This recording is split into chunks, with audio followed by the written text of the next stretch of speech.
It's cold out here, a little damp. And while the cold is good for turbos, it's not good for traction. But there are ways to improve traction, and I've been thinking about that quite a lot lately, now that we have some serious power to our 2019 Honda Accord 2.0 Touring. I've had a lot of trouble getting traction from a dig, from a standstill. Doing 0 to 60, quarter mile, spins the tires up. I will tell you though that once you get going, the Michelin Pilot Sport 4S, they do their job very well on the roll, but they still can't handle all of that power that our project car is putting down to the ground. So in today's video, we're going to talk about that. I'm going to go over 15 different ways you can help improve the traction of your project car.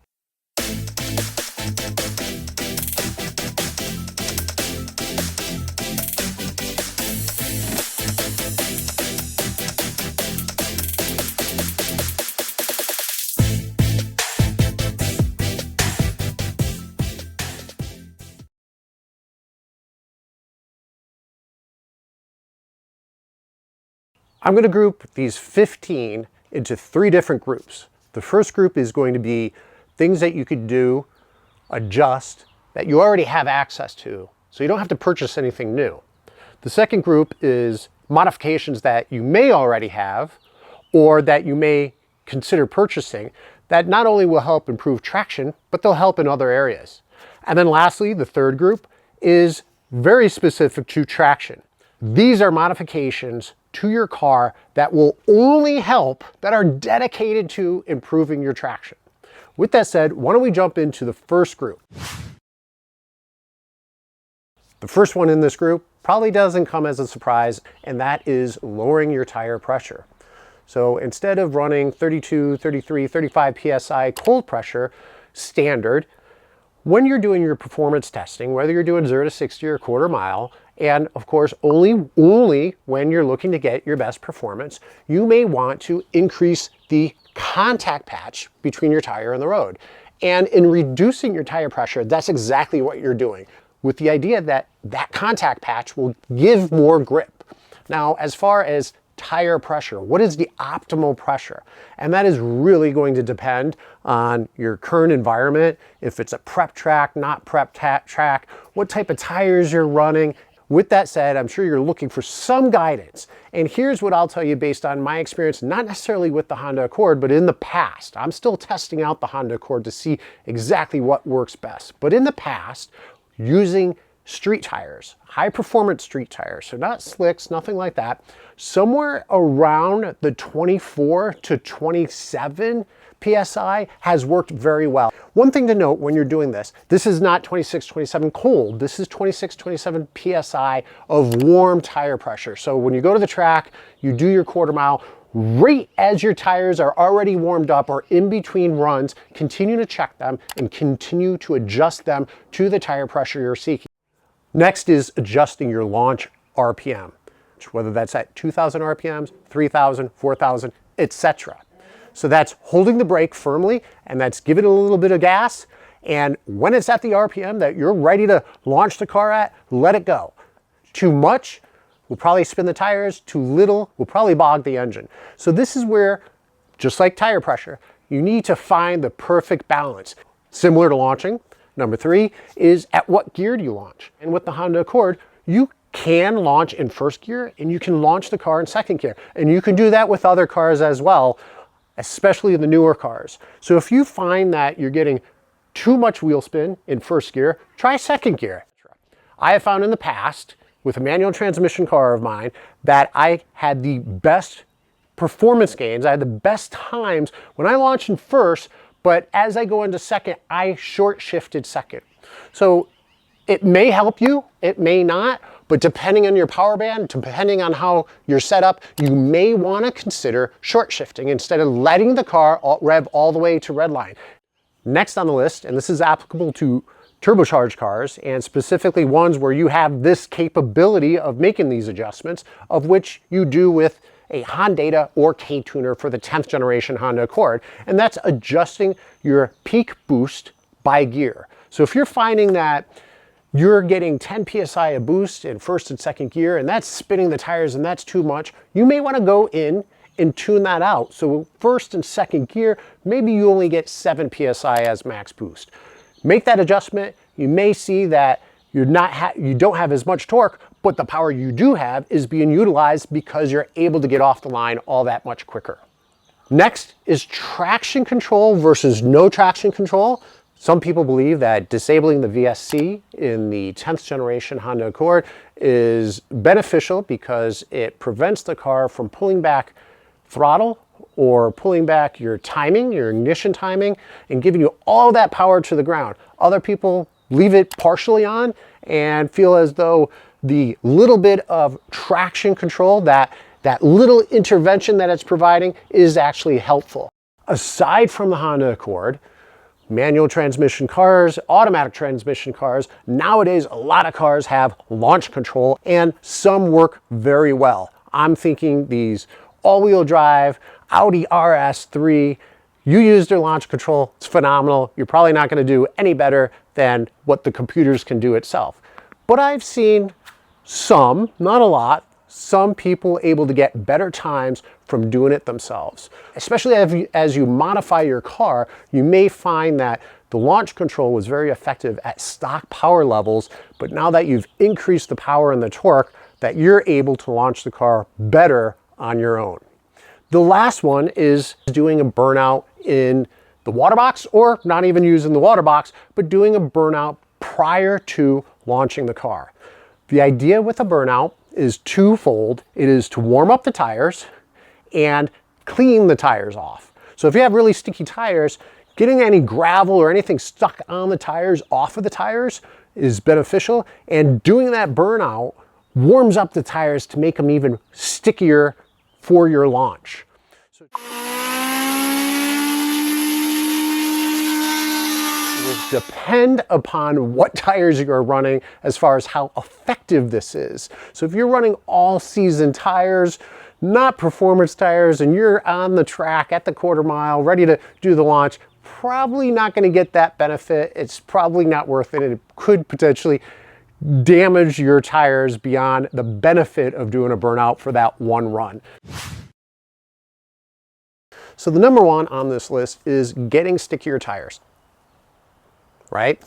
Of course.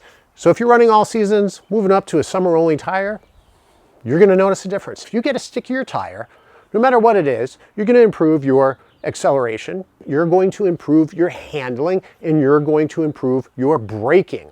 It is probably the number one modification that I could recommend, is to get a good set of tires that match your performance goals.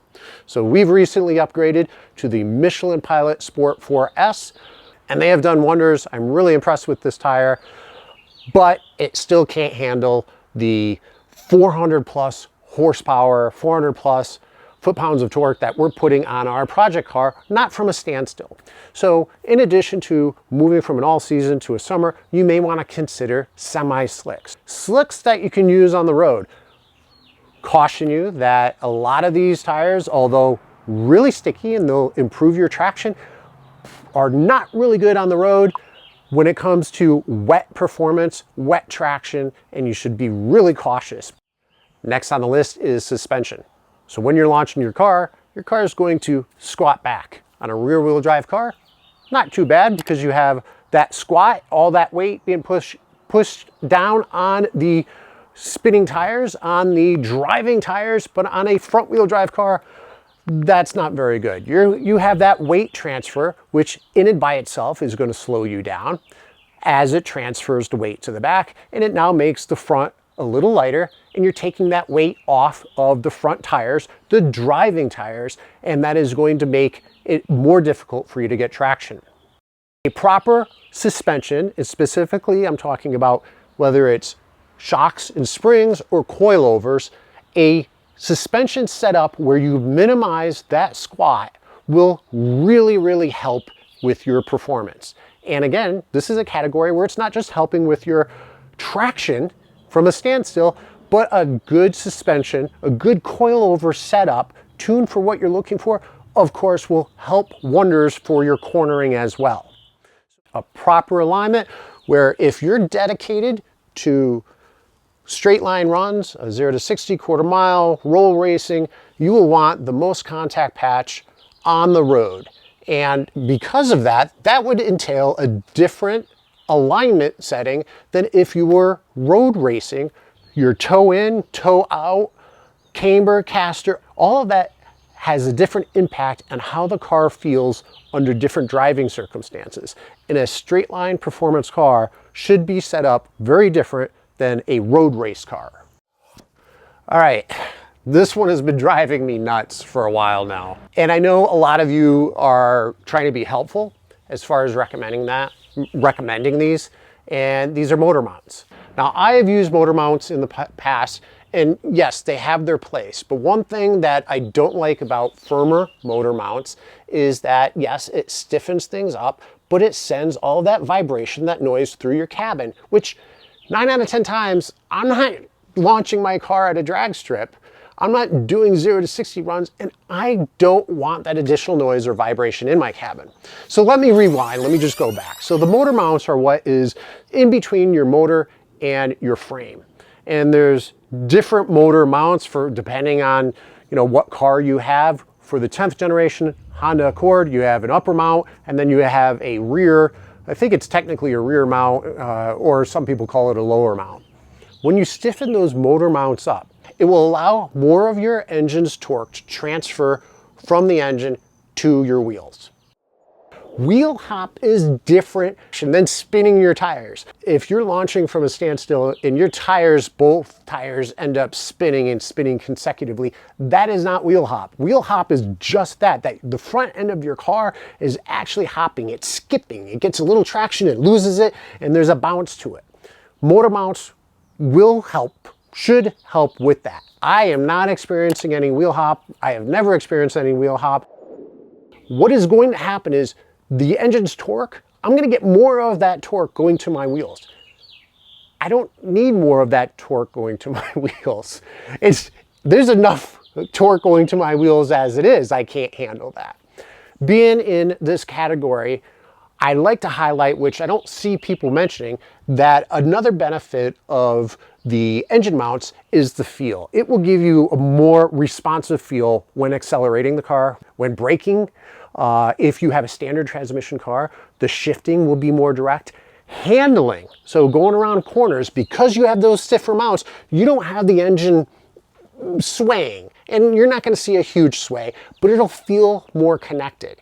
And that I have felt, and I have enjoyed that the car itself, the responsiveness, the connection that you have with the car is much better with stiffer motor mounts. Because so many of you have mentioned the motor mounts, and I have repeatedly said why I'm not really interested in them. Because of what we're doing on the channel, we like to test out modifications. We like to see what the pros and the cons are, and in a way, find out if those modifications are right for you. Instead of me continuously saying, no, I'm just not interested, I'm gonna try them out. So yes, I have already purchased motor mounts for the Honda Accord. I've had them for some time now. We'll do an install. I am going to test some 0 to 60. I'll test some vibration tests, to see if it's a huge difference and see if we can feel a difference in launching the car. So it will be coming, and if I don't like it, I'm gonna take them off. But at least we'll know I'll have some data instead of just anecdotal evidence to support it. Last on the list of our second grouping is an LSD, a limited slip differential. I wish the Honda Accord came with an LSD, even as an option. An LSD, to me, it's even more important when you're going around corners. When you're under heavy acceleration, it can direct that torque, the power, to either the front, in this case, the front passenger or the front driver wheel, whichever one needs it the most. And it really does help a lot with your cornering. And of course, it does help with traction as well, because as you take off, if one wheel starts spinning more than the other wheel, it'll make adjustments to that to help improve your traction. I have heard that the Honda Civic Type R limited slip differential is transferable to the Honda Accord, of course, with the manual transmission. Ours is a 10-speed automatic, so we're kind of out of luck. But if you're looking for a car and you're performance oriented and you have the option to get an LSD, get that LSD. This video, if you found it helpful, if you found it entertaining, if you want to help support the Lemon Factor, please consider hitting that super thanks button that can be found at the bottom of the video. So the first on the list, and it's similar to some of the other recommendations, is upgrading the tires, but specifically to a drag radial. So not one that you can drive on the road, one that is very specific to the track, that'll give you the optimal traction. A sticky drag radial will help tremendously. And second on the list is wheelie bars. People have used wheelie bars for both rear-wheel drive cars, not a surprise, and front-wheel drive cars. They're as close to the ground as possible to inhibit all weight transfer, and for that matter, all movement of the front end off the starting line to keep traction even all the way down the racetrack.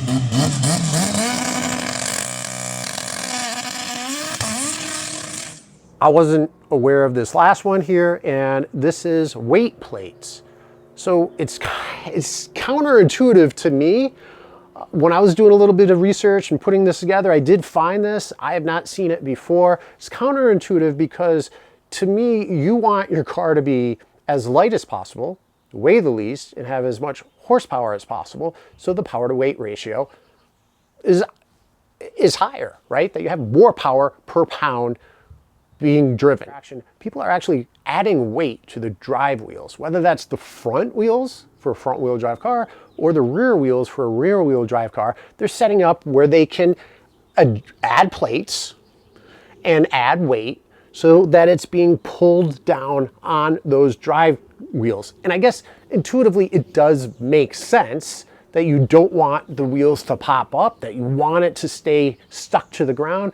But once you get going, which this may help initially, think your 60-foot times. Once you get going, you're rolling and you have that traction, I would think that added weight would be a detriment with your overall time. But nonetheless, I wanted to add that. If you're looking to get the best 60-foot times and the best quarter-mile times from a front-wheel drive car, a 10th generation Honda Accord, it wasn't made for that. You're going to be disappointed. But if you can improve the times and you enjoy the process of doing that to improve and get faster, which is what I do, have fun with it. And with that said, I think we're done for today. I hope this information was helpful. If you have additional ideas, if I missed something, please leave it in the comment section below. Now on to installing those torque mounts and really seeing if there's truly a benefit in improving the traction of your 10th generation Honda Accord without incurring too much additional noise and vibration. I wish this turned out better. It's turning out just like the 0 to 60 testing we did a couple weeks ago. Just traction's an issue.